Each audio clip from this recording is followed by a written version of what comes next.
गुरुग्राम पहुंचे स्वास्थ्य मंत्री Aarti Rao. Rotary blood centre rooftop solar system का किया उद्घाटन। गुरुग्राम में सिविल अस्पताल की मिली मंजूरी। जल्द ही सिविल अस्पताल बनाने का होगा टेंडर। जल्द ही गुरुग्राम को मिलेगा सिविल अस्पताल। राव इंद्रजीत के संन्यास वाले बयान पर बोली आरती राव। कहा, युवाओं को आगे लाने की जरूरत है। युवा ही आगे चल करके हमारा देश चलाएंगे। राव इंद्रजीत अभी रिटायरमेंट नहीं ले रहे हैं। अल फलाह यूनिवर्सिटी पर स्वास्थ्य मंत्री आरती राव का सख्त बयान। अल फलाह यूनिवर्सिटी बन चुकी है आतंकवादियों का सेल। डॉक्टर्स कैसे आतंकवादी बनने की ट्रेनिंग दे रहे हैं, ये पूरे देश को पता चल गया। मुख्यमंत्री नायब सिंह सैनी से इस मुद्दे पर बात की है। ऐसी यूनिवर्सिटियों का बैकग्राउंड चेक करना बेहद जरूरी था। आगे चलकर के हमें ये गलती नहीं दोहरानी चाहिए। हाईकोर्ट की स्वीकृति के बावजूद भी हमें गहराई से जांच करनी चाहिए थी। अल फलाह यूनिवर्सिटी की स्वीकृति 2014 से पहले हाईकोर्ट ने दी थी। अल फलाह यूनिवर्सिटी स्वास्थ्य विभाग के तहत नहीं आती, ये हायर एजुकेशन डिपार्टमेंट के अंतर्गत आती है। स्वास्थ्य विभाग ने कभी स्वीकृति नहीं दी। फरीदाबाद के धोज में अल फलाह यूनिवर्सिटी पर हरियाणा के स्वास्थ्य मंत्री आरती राव ने कड़ा रुख अख्तियार किया है। उन्होंने कहा है कि डॉक्टर ऐसे आतंकवादी बनने की ट्रेनिंग दे सकते हैं। ये पूरे देश को पता चल गया है कि जिसे भगवान का दर्जा दिया जाता है वो डॉक्टर्स कैसे आतंकवाद की ट्रेनिंग दे रहे थे। ऐसी यूनिवर्सिटी का बैकग्राउंड चेक करना बहुत जरूरी है। इस मुद्दे पर हरियाणा के मुख्यमंत्री नायब सिंह सैनी ने कहा कि जल्द ही कड़ी से कड़ी कार्रवाई की जाएगी। अल फलाह यूनिवर्सिटी की स्वीकृति हाईकोर्ट ने 2014 से पहले दी थी। अल फलाह यूनिवर्सिटी स्वास्थ्य विभाग के तहत नहीं आती, ये हायर एजुकेशन के अंतर्गत आती है। हाईकोर्ट की स्वीकृति के बाद इसकी जांच कराई गई, जिसके बाद चल करके कोई गलती की गुंजाइश न रहे। एमपी लैड फंड से राव साहब ने 21 लाख दिए थे सोलर पैनल्स के लिए, क्योंकि उन्होंने कहा था रोटरी ब्लड बैंक ने कि उनके बिजली का बिल बहुत ज्यादा आता है, तो इसी के लिए वो उन्होंने 21 लाख दिए ताकि वो सोलर पैनल्स लगा सके। तो बहुत ही बढ़िया चीज है इन्होंने रोटरी वालों ने की है। ग्रीन एनर्जी की तरफ उन्होंने अपना कदम उठाया है। और साथ साथ मैं बोलूंगी रोटरी ब्लड बैंक के लिए कि बहुत ही कमाल का काम कर रहे हैं। बहुत ही नई और आधुनिक मशीनें हैं उनके पास और सबकी सेवा पे लगे हुए हैं। बहुत ही कमाल काम कर रहे हैं। चुनाव से पहले बात हुई थी, विधायक जी ने भी मुद्दा उठाया था कि गुड़गांव में सिविल हॉस्पिटल जल्द बनेगा, लेकिन 1 साल हो गया अभी तक उसका कोई जी किसी कारणवश थोड़ी सी देरी लग गई इस बात में, मगर राव साहब तट पे थे कि यहाँ ही हॉस्पिटल बनना चाहिए।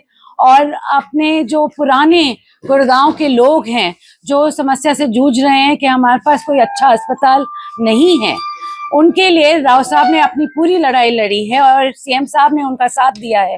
तो आज के दिन 400 प्लस 200 का बिस्तर सैंक्शन हो गया है और जल्द ही इस पे काम भी हो जाएगा। तो डेडलाइन रखी हुई, कब तक शुरू हो जाएगा निर्माण कार्य इसका? जी जैसे ही टेंडर खुलता है आपको पता चल जाएगा और तब काम हो जाएगा। जी शुरू। सबसे पहले मैं पहले बता दूं, ये जो अल फलाह यूनिवर्सिटी है ये 2014 से पहले इसको स्वीकृति मिली थी।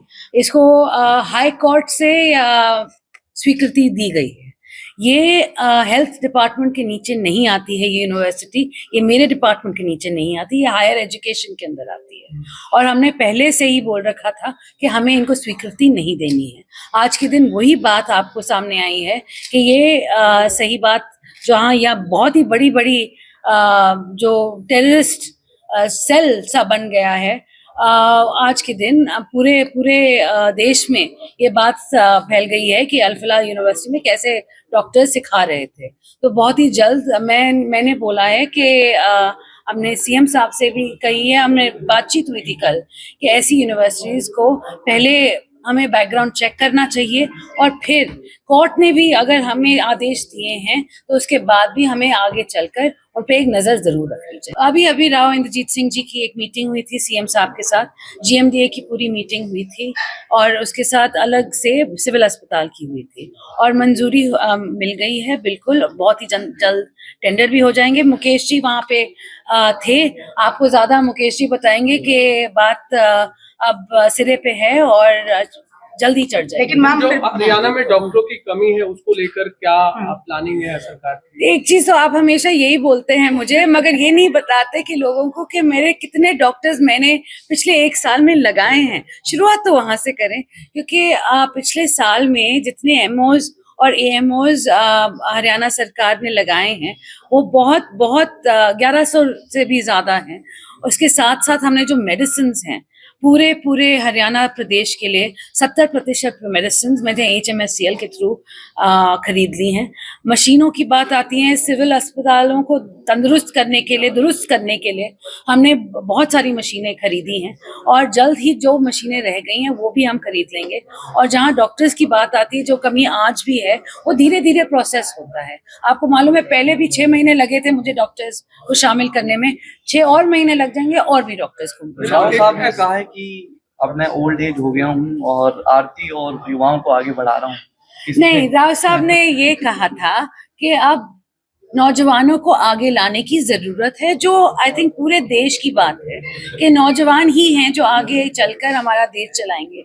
तो उनको बढ़ाना, उनको एक्सपीरियंस दिलवाना बहुत जरूरी है। इसका ये कतई मतलब नहीं है कि राव साहब रिटायरमेंट ले रहे हैं, ये ना